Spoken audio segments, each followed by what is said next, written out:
اللہ کے نبی نے فرمایا جب شرم و حیا کسی کے اندر سے نکل جاتی ہے تو اس کا جو دل چاہے وہ کر سکتا ہے، جب شرم و حیا نہیں تو جو دل چاہے کرے۔ اب اس کے اوپر کوئی چیز نہیں رہ گئی جب شرم و حیا ہی نہیں رہی۔ اللہ کے نبی چیخ کر کہتے ہیں ان اول ما یرفع عن حاذل امت الحیاء والامانۃ، ہماری امت سے سب سے پہلے جو چیز اٹھائی جائے گی وہ حیا ہے، شرم میں سب سے پہلے یہ دور کر دی جائے گی۔ آج شرم و حیا بک چکی ہے، نیلام ہو چکی ہے، شرم و حیا نام کی کوئی چیز نہیں رہ گئی ہے، شرم و حیا نام کی کوئی چیز آج باقی نہیں رہ گئی ہے۔ آج لڑکے اور لڑکیاں ایک ساتھ گفتگو کرتے ہوئے، سائیکل چلاتے ہوئے، باتیں کرتے ہوئے جا رہے ہیں، یہ شرم و حیا نام کی کوئی چیز نہیں رہ گئی ہے۔ وہ ایک دور تھا، وہ ایک دور تھا میرے بھائیوں کہ جنگ جمل کے موقع پر جب حضرت عائشہ ایک جگہ پر بیٹھی ہوئی تھی اور حضرت علی میں جنگ ہو رہی تھی، حضرت علی رضی اللہ تعالیٰ عنہ نے ایک رکا، ایک پرچہ، ایک نوٹ لکھا اور نوٹ لکھ کر حضرت عائشہ کے بھائی عبد الرحمن کو دیا اور فرمایا کہ یہ اپنی بہن عائشہ کو دے کر آؤ، اس میں میں نے کچھ چیزیں لکھوائی ہیں، حضرت عائشہ کو وہ پسند آ جائیں تو مجھے بتا دینا، اس میں ہم نے کچھ مشورے لکھے ہیں، حضرت عائشہ اگر ان مشوروں سے خوش ہو جائیں تو مجھے بتانا۔ اوہ میرے نوجوان ساتھیوں، آئے معظم پور کے لوگوں، آئے اس گاؤں میں رہنے والوں، آئے بنگال سے جڑنے والوں، سنو، حضرت عبد الرحمن حضرت عائشہ کے بھائی حضرت علی کا پرچہ لے کر آ رہے ہیں، گھوڑے پر بیٹھے ہوئے، گھوڑے کی پیر کی ٹھوکریں دھول اڑا رہی ہیں، اس دھول میں حضرت عائشہ سمجھ نہیں پائیں کہ اس گھوڑے پر بیٹھ کر کون آ رہا ہے۔ حضرت عائشہ نے جلدی سے پردہ کر لیا اور جلدی سے اپنا چہرہ چھپا لیا اور منہ موڑ لیا، اور عبد الرحمن آتے ہیں اور ان کے ہاتھ میں پرچہ دیتے ہیں، لیجئے یہ پرچہ حضرت علی نے دیا ہے۔ حضرت عائشہ نے اس پرچے کو لیا اور پرچہ پڑھنے سے پہلے کہا اے اللہ یہ کون سا دور آ گیا ہے، اے اللہ یہ کیا زمانہ آ گیا ہے، اب لوگ میرے پاس دلیری کے ساتھ آنا شروع ہو گئے ہیں، اب میرے پاس آنے میں شرماتے بھی نہیں ہیں، اے اللہ یہ کیا دیکھ رہی ہوں میں کہ لوگ اب بالکل نڈر ہو گئے اور لوگ میرے پاس برجستہ آنے لگے ہیں، پہلے آواز دیتے تھے، اپنا نام بتاتے تھے، سب کچھ کہتے تھے، اس کے بعد میرے پاس آتے تھے، اے اللہ اب لوگوں میں اتنی جرأت اور بے باکی ہو گئی ہے، اتنی نڈرتا آ گئی ہے کہ اب ڈائریکٹ ہم سے پاس آ گئے اور ہم سے باتیں کرنے لگے۔ حضرت عبد الرحمن نے جب اپنی بہن عائشہ کے منہ سے یہ جملے سنے تو کہتے ہیں اے بہن ذرا پلٹ کر دیکھو، میں تمہارا اپنا بھائی عبد الرحمن ہوں، میں غیر نہیں ہوں۔ تب حضرت عائشہ نے پلٹ کر دیکھا تو سامنے ان کے سگے بھائی کھڑے تھے، تب انہوں نے اطمینان کا سانس لیا، تب انہوں نے چین کی سانس لی۔ میرے بھائیوں، حضرت عائشہ کا پردہ کرنا اور اپنے بھائی سے کو پہچان نہ سکیں تو یہ کہنا، اب لوگوں میں یہ کتنی دلیری اور بہادری پیدا ہو گئی ہے کہ وہ اب بلا روک و ٹوک میرے پاس آ جاتے ہیں۔ اے اللہ یہ میں کیا دیکھ رہی ہوں، غور کیجئے اس جملوں پر، حضرت عائشہ کی زبان سے یہ نکلنے والے جملے آج ہماری ماں بہنوں کو کیا درس دیتے ہیں۔ آج ان کی جرأت و بہادری دیکھو، جس کے ساتھ جائیں چلی جاتی ہیں، جس کے ساتھ جائیں ٹہل لیتی ہے، جس کے ساتھ بیٹھنا چاہے بائک پہ سوار ہو جاتی ہے، جس کے ساتھ جانا چاہے مارکیٹ میں چلی جاتی ہے۔ ذرا تصور کرو میرے پیارے ساتھیوں، حضرت عائشہ تو اپنے بھائی سے بھی نہیں دیکھ رہی ہیں، جب پتہ چلتا کہ یہ میرے بھائی ہے تب انہوں نے چہرہ کھول کر اپنے بھائی کو دیکھا، کہا کہ اب کوئی بات نہیں، اب شک میرا دور ہو گیا ہے۔ ذرا تصور کیجیے حضرت عائشہ کو یہ بھی پسند نہیں کہ کوئی آئے اور بغیر مجھے اپنا نام بتائے اور بغیر اجازت لیے ہوئے مجھ سے ملے۔ میری ماں بہنوں ہمیں سوچنا پڑے گا کہ یہ سب کیا ہے اور آج ہم کس دلدل میں گھسے ہوئے ہیں۔ ترقی ترقی اس کو نہیں کہا جا سکتا ہے جس کو ہم ترقی کا نام دے رہے ہیں. یہ ترقی نہیں ہے جس کو ہم ترقی کہہ رہے ہیں. ترقی آپ کو کرنا ہے تو 1400 سال پیچھے کی طرف آپ کو جانا پڑے گا. جیسا کہ کل میں نے ایک واقعہ سنایا تھا کہ پاکستان کی ایک لڑکی جس کا نام شہناز ہے, آج بھی وہ پائلٹ ہے لیکن چہرے کا پردہ کرتی ہے اور ہاتھ میں گلیوز پہنتی ہے اور ہوائی جہاز اڑاتی ہے, سعودیہ تک کی دوری طے کرتی ہے. اس کو سعودی اور کویت اور دبئی تمام لوگوں نے اس کو دعوت دی, لیکن اس نے کہا نہیں, ہم پاکستان کی لڑکیوں کے لیے عبرت بننا چاہتے ہیں, ان کو یہ سبق دینا چاہتے ہیں کہ ہم پردے کے اندر بھی اگر ترقی کرنا چاہیں تو کر سکتے ہیں. پردہ ہماری ترقی میں رکاوٹ نہیں ہے. ذرا تصور کریے آپ, یہ کیا چیز تھی, یہ کون سا جذبہ تھا. اللہ کے نبی اعلان کر رہے ہیں کہ النساء حبالۃ الشیطان. اب کیا رہ جاتا ہے اس حدیث کے بعد, اس جملے کے بعد اب کیا رہ جاتا ہے؟ میری بہنوں برا مت ماننا, اللہ کے نبی نے کیوں کہا ہے النساء حبالۃ الشیطان, عورتیں یہ شیطان کی رسیاں ہیں. نہیں, تمہیں برا نہیں ماننا چاہیے, ساری عورتیں اس میں شامل ہیں. کیا ہماری ماں نہیں ہے؟ کیا جرجیز کی بہن نہیں ہے؟ کیا جرجیز کی ماں نہیں ہے؟ عورتوں میں تو وہ بھی شامل ہے. تو پھر یہ کیوں سمجھتی ہو کہ میں تمہیں کہہ رہا ہوں شیطان کی رسی؟ جہاں اللہ کے نبی صلی اللہ علیہ وسلم نے تمہیں شیطان کی رسی کہا ہے, وہاں یہ بھی فرمایا ہے کہ ان الدنیا کلھا متاع وخیر متاع الدنیا المرأۃ الصالحہ. دنیا ساری کی ساری فائدہ حاصل کرنے کی چیز ہے, اور سب سے بہترین پونجی, سب سے بہترین فائدہ حاصل کرنے کی چیز جس سے فائدہ اٹھایا جائے وہ نیک عورت ہے. غور کرو, یہ بھی کہا جہاں شیطان کا جال کا ہے, شیطان کی رسی کا ہے, وہاں دنیا کی سب سے محبوب چیز بھی تمہیں بتایا ہے. اب دونوں کے فرق کو سمجھو. کیا کہا ہے؟ النساء حبالۃ الشیطان لیصید بها الرجال, لیصید بها الرجال. شیطان کی رسیاں ہیں یہ عورتیں, اور شیطان اسی جال کو ڈال کر, اسی رسی کو ڈال کر مردوں کا شکار کرتا ہے. شیطان جب کسی آدمی کو پھانستا ہے تو اسی شکار کا استعمال کرتا ہے, اسی جال کو پھینکتا ہے, اسی کو خوبصورت بنا کر مردوں کے سامنے پیش کرتا ہے. یہ چیز چیخ چیخ کر اللہ کے نبی نے کہا ہے, اسی کے ذریعے وہ بہکانے کی کوشش کرتا ہے. اور نہیں مانتے ہو تو سنو, بیت المقدس فتح ہو چکا ہے. مسلمانوں نے بیت المقدس کو دیکھنے کے لیے حضرت عمر فاروق کے پاس خبر بھیجی ہے, امیر المومنین بیت المقدس ہم نے فتح کر لیا ہے, آپ آئیے اور آپ 2 رکعت نماز اس میں پڑھا دیجئے تاکہ ہم آپ کے پیچھے نماز پڑھ لیں. بیت المقدس آئیے.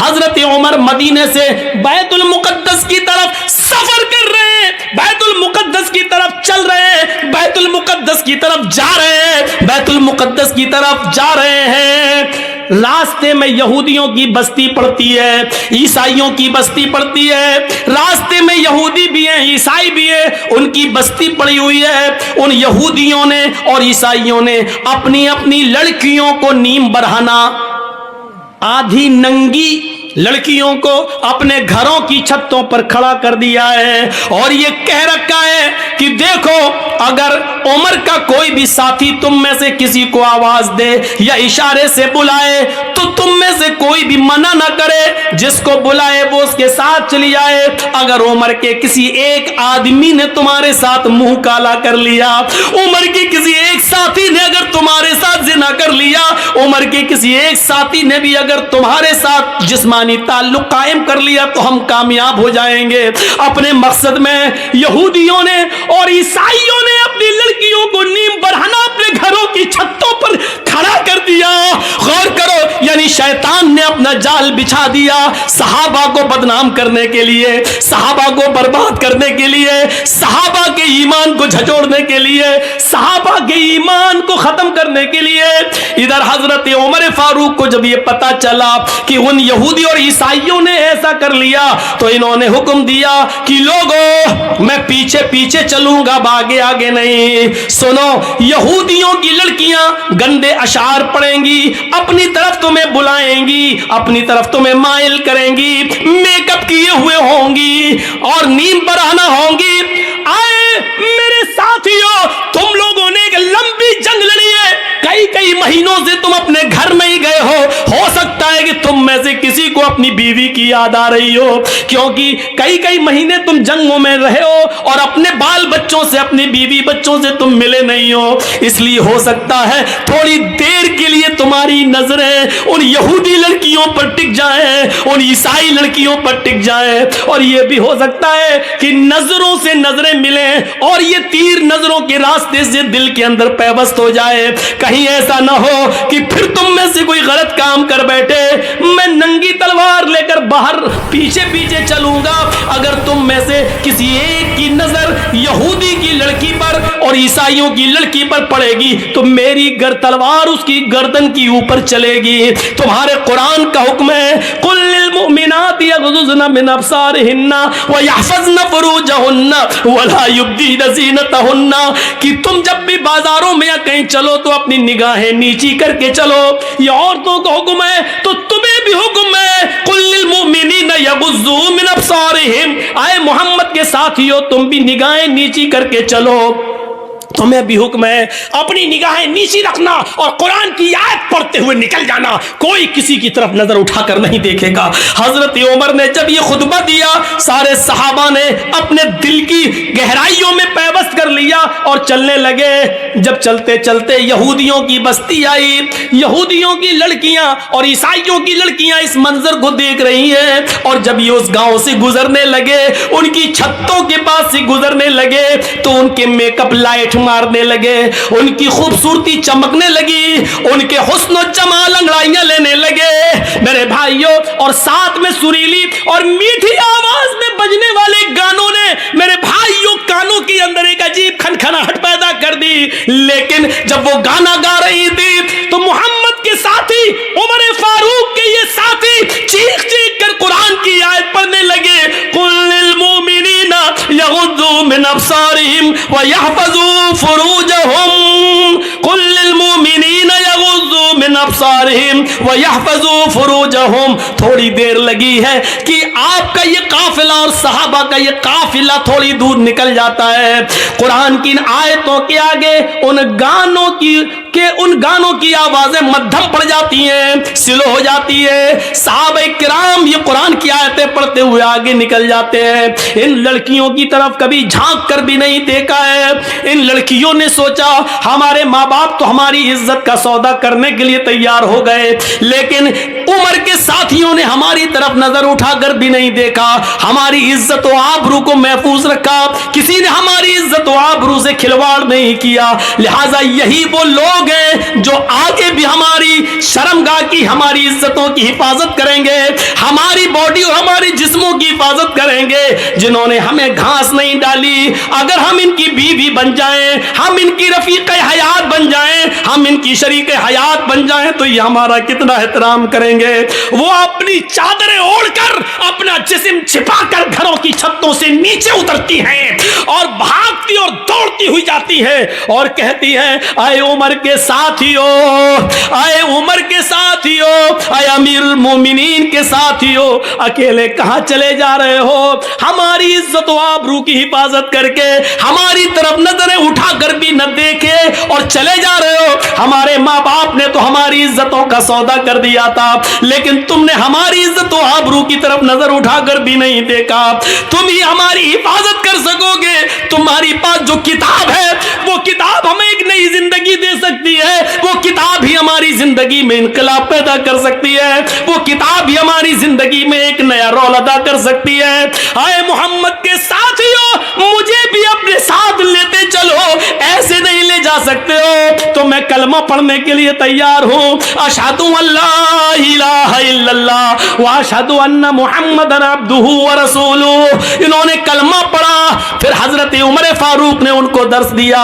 आए मेरी बहनों, तुमने कलमा पढ़कर इस्लाम कबूल कर लिया है, अब तुम अपनी बस्ती में रुकी रहो। हम बैतुल मुकद्दस से जब लौट कर वापस आएंगे और बैतुल मक़दिस से जब हम वापस मदीने की तरफ जाएंगे तो हम तुम्हारी शादियां करवाएंगे, हम तुम्हें किसी की बीवी बनवाएंगे और फिर तुम्हें भी अपने साथ लेकर चलेंगे। हाँ हाँ, इस्लाम ही तुम्हारी हिफाजत करेगा, इस्लाम ही के अंदर तुम्हें सुकून मिलेगा, इस्लाम ही तुम्हें इज्जत की जिंदगी देगा। मेरे प्यारे साथियों, गौर कीजिए आप, ये कुरान की आयत की वजह से, और यहूदियों ने देखो कि ये जाल बिछा दिया था मुसलमान सहाबा को बर्बाद करने के लिए, लेकिन कुरान की आयतें पढ़ के ये निकल गए। इसी को अल्लाह के नबी ने कहा, औरतें शैतान का जाल हैं, वो इसी जाल को फेंक कर मर्दों का शिकार करता है। बहुत कम लोग हैं जो इस जाल से बच पाते हैं। अपने आप को बचाना है तो इस जाल को से बचना है। इसका यह मतलब नहीं कि तुम्हें बहुत बुरा कह दिया गया है, नहीं, तुम तो वो हो। यकीन मानिए, अब औरत का दूसरा पहलू भी देखिए। एक तरफ शैतान का जाल है, लेकिन जब औरत इस्लाम के दायरे में आती है और ईमान उसके अंदर पैदा होता है तो ये औरत फिर वो चीज है जो फिरौन जैसे जालिम बादशाह के सामने निडर हो जाती है और सामने खड़ी हो जाती है। जब फिरौन की बच्ची को कंगी करते हुए आसिया के हाथ से कंगी गिर जाती है और वो जमीन से कंगी उठाते हुए उसके मुंह से निकलता है बिस्मिल्लाह बिस्मिल्लाह, तो फिर उनकी बच्ची कहती है तुमने ये किसका नाम लिया? कहा मैंने अल्लाह का नाम लिया, अपने रब का नाम लिया। फिर उनकी बच्ची कहती है यानी मेरे बाप का। आसिया कहती है नहीं, उस अल्लाह का जो मेरा भी अल्लाह और तेरे बाप का भी अल्लाह है। फिर उसने अपने बाप से अपनी आसिया की शिकायत की, फिरौन ने तलब कर दिया। जब तलब कर लिया तो फिरौन के सामने खड़ी होकर ललकारती और कहती है कि हाँ, मेरा अल्लाह तेरा अल्लाह वही है जिसने हमें भी पैदा किया और तुझे भी पैदा किया है। ये औरत फिर लरसती नहीं, कांपती नहीं, सताया गया, मारा गया, लेकिन फिर नहीं तब्दील होती है। फिर आग जलाई जाती है, उसके सामने एक आदमी को लाकर पकड़कर डाला जाता है, वो फौरन चुरमुरा जाता है। आसिया बदलती है कि नहीं बदलती है? बोल, चेंज होती है या नहीं होती है? जवाब देती है रसूल हमें भी इजाजत दीजिए कि हम मैदान जंग में जाएं, हम भी लड़े और कत्ल हो जाएं और अल्लाह मुझे जन्नत में जाने का हुक्म नाफिज फरमाए। औरतों का जज्बा देखो, औरतें आती हैं और इजाजत मांग रही हैं, लेकिन अल्लाह के नबी सल्लल्लाहु अलैहि वसल्लम फरमाते हैं औरतों तुम्हें जंग में जिहाद की इजाजत नहीं दी जाएगी, तुम अपने घरों में रहकर अपने शौहरों की खिदमत करो, अपने बच्चों को पाल पोस कर बड़ा करो, तुम्हें वही सवाब दिया जाएगा जो इन मर्दों को, इन सहाबा को जिहाद का दिया जा रहा है। अंदाजा लगाइए, औरतें कभी किसी मैदान में पीछे नहीं रही हैं। कहां हैं औरतें पीछे? कभी नजर डाल के देखो इस्लामी तारीख पर, औरतें कभी पीछे नहीं रही हैं, किसी भी मैदान में पीछे नहीं रही हैं। उस औरत को देखो, उस औरत को देखो जो अपने छोटे छोटे बच्चों से कहती है, एक बच्चे की उम्र 7 साल और एक बच्चे की उम्र 9 साल, कहती है मेरे बेटो ये जो सामने खड़ा है ये अबू जाल है, ये तुम्हारे नबी जनाब मोहम्मद रसूलुल्लाह को गालियां देता है। गौर करो कि वो दोनों बच्चे एक ऊंचे टीले पे चढ़ जाते हैं और एक बच्चा तलवार लेकर पीछे खड़ा हो जाता है। एक का नाम है मुआज और एक का नाम है मुअव्विस। एक की उम्र है 7 साल और एक की उम्र है 9 साल।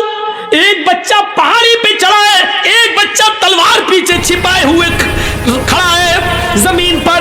जैसे अबू जहल घोड़ा दौड़ाते हुए आता है, ऊपर वाले बच्चे ने देखा कि बिल्कुल करीब आ गया है, बास की तरह झपटा ऊपर से छलांग लगाता है और अबू जहल के घोड़े पर गिरकर अबू जहल को नीचे गिरा देता है। जैसे अबू जहल को नीचे गिराता है 9 साल का बच्चा उसकी गर्दन पर तलवार मारता है और अबू जहल की गर्दन को काट देता है। मेरे भाइयों, पूरी गर्दन अलग नहीं करता है और पेट पर वार करता है, गर्दन पे तलवार चलाता है। अबू जहल बिल्कुल मरने के करीब है। मुआविज कहता है कि अबू जहल को मैंने कत्ल किया। मुअव्विज़ कहता है कि इसको मैंने मारा। वहां चंद साहबा खड़े थे, कह रहे हैं कि क्यों लड़ते हो, तुमने कूद कर इसको गिराया, इसने तलवार चलाई, अगर तुमने न गिराया होता तो ये कैसे मारता, लिहाजा तुम दोनों ने इसके मारने में मदद की है, लिहाजा तुम दोनों ने मारा है। क्यों लड़ते हो भाई, भाई आपस में क्यों लड़ते हो? अफरा तेरी किस्मत का क्या कहना, अफरा तेरी किस्मत का क्या कहना, अफरा तेरी किस्मत का क्या कहना। तूने बच्चे भी पैदा किए तो इतने बहादुर कि जब तक कयामत ना आ जाए बच्चों की बहादुरी को लोग सलाम करते रहेंगे। गौर कीजिए, ये इन बहादुर बच्चों को जन्म देने वाली एक औरत थी। मां एक, बाप दो। एक बाप से एक बच्चा पैदा हुआ, बाप का इंतकाल हो गया, मां ने इद्दत गुजारी, फिर दूसरी शादी की, दूसरे बाप से दूसरा बच्चा पैदा हुआ। लेकिन इन दोनों भाइयों की मोहब्बत देखो, एक की उम्र 7, एक की उम्र 9 साल। अफरा तेरी किस्मत का क्या कहना, तूने बच्चे भी जने तो इतने बहादुर। अबू जहल